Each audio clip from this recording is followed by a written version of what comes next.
नमस्कार, प्रणाम, जय हिंद। बिहार स्वास्थ्य विभाग में स्टाफ नर्स की भर्ती चल रही है। उसमें जो है 23/5/2025 का जो डेट है ना, मैं आपको बता दूं, ये जो डेट है कई लोगों को जो है नौकरी दिला देगा और कई लोगों को जो है नौकरी से बाहर कर सकता है। क्या है पूरा मामला, आपको इस वीडियो में बताने वाले हैं। और साथ ही साथ जो है इससे संबंधित और जो अन्य भर्तियां जो जारी की जाती है उसमें डेट एक्सटेंड होते हैं, तो क्या होता है नियम, इन सारे बिंदुओं पर हम बात करेंगे। और जो कट ऑफ डेट जो है, कट ऑफ डेट किस तरीके से जो है सैकड़ों लोगों को प्रभावित कर रहा है, सारी जानकारी इस वीडियो में देने वाले हैं। आप इस वीडियो को पूरा देखिएगा। बस यहाँ पे सबसे पहले आप समझिएगा, ये जो भर्ती जारी की गई थी पूरी कहानी आपको बता देंगे बिल्कुल कम समय में।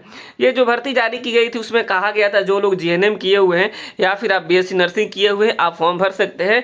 आप अगर बिहार के हैं तो कोई जरूरी नहीं है कि आपका कॉलेज आईएनसी से सूटेबल हो। अगर आप बिहार के बाहर के हैं तो आपका जो कॉलेज आईएनसी से सूटेबल होना चाहिए। ये मामला निकाल कर ये पूरा जो है एलिजिबिलिटी तय किया गया और स्टाफ नर्स की भर्ती जारी की गई। उसके बाद से जो है जो लोग भी बिहार से बाहर के थे, यानी बिहार, कई लोग बिहार के भी निवासी थे और एमपी से, झारखंड से या उत्तर प्रदेश से, कहीं से जो है उन्होंने जीएनएम या फिर बीएससी नर्सिंग का कोर्स किया हुआ था और उनका कॉलेज आईएनसी से सूटेबल नहीं था। वे लोग चले गए पटना हाई कोर्ट में और वहां से उन्होंने राहत मांगी। पटना हाई कोर्ट ने राहत भी दिया।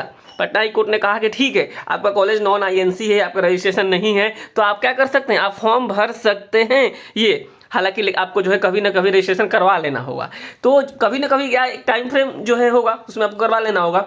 और जो दोबारा क्या किया गया, फॉर्म को एक्सटेंड किया गया, दोबारा फॉर्म भरने के लिए डेट जारी किया गया। दोबारा फॉर्म भरने के लिए डेट जारी किया गया हाई कोर्ट के ऑर्डर के बाद से।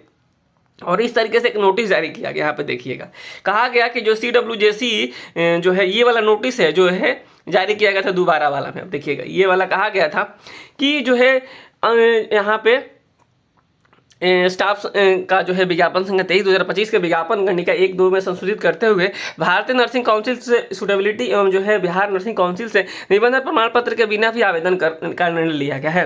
साथ ही जो है स्वास्थ्य विभाग बिहार पटना के पत्रांक इतना के आलोक में जो है विज्ञापन की कंडिका 2, 1, 4 एवं 5 में न्यूनतम आयु कट ऑफ जो है 1/8/2024 के स्थान पर 1/8/2025 पढ़ा जाए। मतलब सोचिए, इसमें बदलाव हाईकोर्ट से ऑर्डर आता है। हाईकोर्ट से क्या ऑर्डर आता है कि जो है आपको आईएनसी नॉन आईएनसी वालों को जो है, मतलब जो नॉन आईएनसी उनको आप दीजिए। इसमें एक और बदलाव हो जाता है जो है यहाँ पे आप देखेंगे स्वास्थ्य विभाग के लेटर के अनुसार से कि जो है पहले जो भर्ती जारी की गई थी उसमें 1/8/2024 जो है 1/8/2024 जो है यहाँ पे एज का कट ऑफ डेट माना गया था, लेकिन इसमें इस चीज़ को भी बदलाव किया गया, 1/8/2025 किया गया। तो एक बदलाव ये हो गया जो कि हाईकोर्ट के ऑर्डर में नहीं था, ये जो है स्वास्थ्य विभाग के लेटर के हिसाब से हुआ है, तो ये एक बदलाव हुआ। और इस तरीके से जो है क्या किया गया कि इस भर्ती को जारी किया गया और दोबारा जो है फॉर्म जो है भरने के लिए आपको 7/6 से लेकर के 13/6 तक जो है सबको मौका दिया गया। और फिर लोगों ने जो है जो EWS हो, NCL हो, ये तमाम जो है जो सर्टिफिकेट्स बनवाए और उन्होंने दोबारा से फॉर्म अप्लाई किया, या फिर जो है नहीं बनवा पाए तो पहली बार ही फॉर्म अप्लाई किए।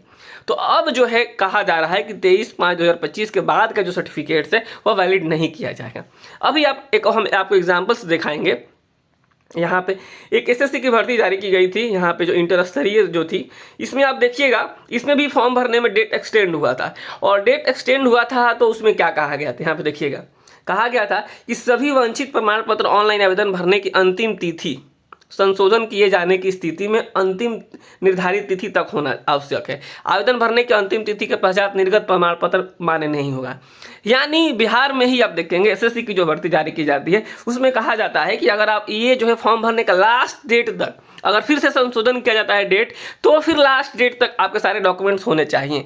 तो जो है एक ही स्टेट में इस तरीके से कैसे हो रहा है कि बीटीएससी जो कह रहा है कि नहीं पहले वाले डेट ही तक चाहिए, और जो है बिहार एसएससी कह रहा है कि नहीं आप जो है लास्ट डेट तक कर सकते हैं। तो ये भी एक जो है आप देख सकते हैं, एक तरीके से आपके लिए एविडेंस के तौर पे ये सारी चीज़ें हैं। हालांकि मैं आपको बता दूं, बीटीएससी के इसके पहले वाले एग्जाम्स में एएनएम का एग्जाम्स हुआ था, उसमें इसी डेट के चलते कई लोग बाहर हुए हैं और कई लोग आज दोबारा तैयारी कर रहे हैं। वही एनसीएल ही है कि वो कट ऑफ डेट के बाद का उनका एनसीएल था। तो ये सारी चीज़ें हैं, आपको देखना होगा कि अब आने वाले दिनों में किस तरीके से जो है स्क्रूटनी में जो है ये सारी चीज़ें सामने आ रही है, ऑब्जेक्शंस में सारी चीज़ें सामने निकल कर आएंगी। देखिए अभी तो आपने बाद का भी एनसीएल लगाया है, तो आपको जो है ओबीसी ईबीसी जो शो हो रहा होगा, तो आपका लग रहा है कि हमारा एनसीएल काम करेगा, लेकिन नहीं, जैसे ही वो स्क्रूटनी होगा उसमें आपको जो है बाहर कर दिया जाएगा। अब जिसका 40 नंबर से कम है और जो है ईबीसी है और उन्होंने एनसीएल नहीं लगाया है या फिर 23/5/2025 के बाद का लगाया है तो उनको बाहर किया जा सकता है। तो ये जो है चीज़ें हैं, अभी देखने वाली बात होगी आगे क्या होता है। लेकिन हम लोग मांग करेंगे बीटीएससी से कि जो है 23/5/2025 के बाद का भी एनसीएल, ईडब्ल्यूएस, निवास जो भी है उसको वैलिड किया जाए। और जो लास्ट डेट है यहाँ पे आप देखेंगे फॉर्म भरने का जो लास्ट डेट था, इस डेट तक के सारे सर्टिफिकेट्स को वैलिड किया जाए 23/6/2025 तक। तो इसमें लोग अपने अपने तरीके से लगे हुए हैं इसको लेकर के, स्वास्थ्य विभाग से तमाम जगहों से जो है कि ये जो लास्ट डेट था फॉर्म भरने का, इस डेट तक के लिए जो सर्टिफिकेट्स को वैलिड किया जाए तो कई लोग जो है इसमें से आराम से शामिल हो सकते हैं। और कई लोगों की जो है ज़िंदगी बन सकती है इससे, क्योंकि नंबर कम है, कैटेगरी में है, और जो है अगर उनका एनसीएल वैलिड किया जा सकता है तो हो सकता है कि उनका नौकरी हो जाए। लेकिन वही अगर आप ईआर कैटेगरी में चले जाएंगे तो कट ऑफ तो हाई जाना ही जाना है, तो जो है उनकी नौकरी नहीं भी हो सकती है। तो ये सारी चीज़ें थी एनसीएल को लेकर के, ईडब्ल्यूएस को लेकर के, तमाम सर्टिफिकेट्स को लेकर के बहुत सारी क्वेरी आ रही थी कि इसके ऊपर भी कुछ बोला जाए, कुछ बताया जाए। तो यहाँ पे आप देखेंगे पहले वाला जो यहाँ 1/8/2024 था और बाद में जो है 1/8/2025 किया गया था, वो जो स्वास्थ्य विभाग कैलेंडर के अनुसार से। तो स्वास्थ्य विभाग कैलेंडर के अनुसार से इस चीज़ को भी किया जा सकता है। तो आने वाले दिनों में देखना होगा कि जो है किस तरीके से ऑब्जेक्शंस में ये सारी चीज़ निकल कर आती है। स्क्रूटनी की बात करें तो इसमें अभी समय लग सकता है स्क्रूटनी में, क्योंकि जो है जो रिंकू कुमारी वाला केस है उसको भी क्लियर होना है। अब देखना होगा कि जो है स्क्रूटनी में नॉन आईएनसी के लिए क्या कहा जाता है। नॉन आईएनसी वालों को तो बाहर अभी किया नहीं जाएगा, उनको प्रोविजनली रूप से जो है यहाँ पे आपको जो है क्वालिफाइड माना जाएगा, और हो सकता है उनको कहा जाए कि आप डॉक्यूमेंट वेरिफिकेशन तक आप जो है रजिस्ट्रेशन करवा लीजिए बीएनआरसी से। इस तरीके से बातें सामने निकल कर आ सकती है। हालांकि टोटली डिपेंड करता है ये भर्ती कि जो है आपको हाई कोर्ट के ऑर्डर के हिसाब से, क्योंकि हाई कोर्ट का ऑर्डर आना बाकी है और हाई कोर्ट ऑर्डर किस तरीके से देता है, नॉन आईएनसी के पक्ष में क्या बातें कही जाती है, ये देखने वाली बात होगी। लेकिन एक बात आप समझ लीजिए, कई लोग पूछ रहे हैं कि भर्ती कब तक क्लियर हो जाएगी, कब तक क्लियर हो जाएगी। मैं इससे परेशान हो चुका हूँ, लेकिन मैं बता दूँ कम से कम इस भर्ती को क्लियर होने में 6 महीने लग जाएंगे।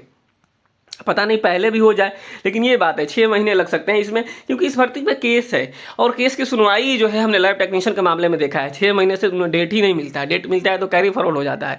तो मुझे ऐसा लगता है, हालांकि हो सकता है कि मैं इसमें गलत भी हो सकता हूँ कि जो है पहले भी क्लियर हो जाए, हो सकता है कि इससे भी ज़्यादा हो जाए, लेकिन मेरा अपना मानना है, मेरा अपना अनुमान है कि इस भर्ती को क्लियर होने में कम से कम 6 महीने लगेंगे, कम से कम 6 महीने। बाकी जो है आपकी क्या राय है जो है इस वीडियो के ऊपर आप कमेंट बॉक्स में जरूर बताइएगा। जो 23/5/2025 वाला जो मामला है, ठीक है, 23/5/2025 वाला जो मामला है ये टोटली जो है ये बीटीएससी के पाले में है। बीटीएससी इस पर क्या जो एक्शन लेता है, और जो है कई लोग इसमें एकजुट भी हो रहे हैं कि जो है 23/5/2025 के बाद वाले सर्टिफिकेट्स को भी वैलिड किए जाए, हमारे एनसीएल ईडब्ल्यूएस को भी वैलिड किए जाए। ठीक है, जो भी अपडेट आएगा मैं आप सभी से जरूर शेयर करूँगा। फिलहाल अभी यही है कि स्क्रूटनी को लेकर कोई अपडेट है नहीं, जो है कब तक स्क्रूटनी होगा, जैसे ही कुछ जो है बातें पता चलेगी मैं आप सभी के साथ जरूर शेयर और साझा करूँगा। नमस्कार, धन्यवाद।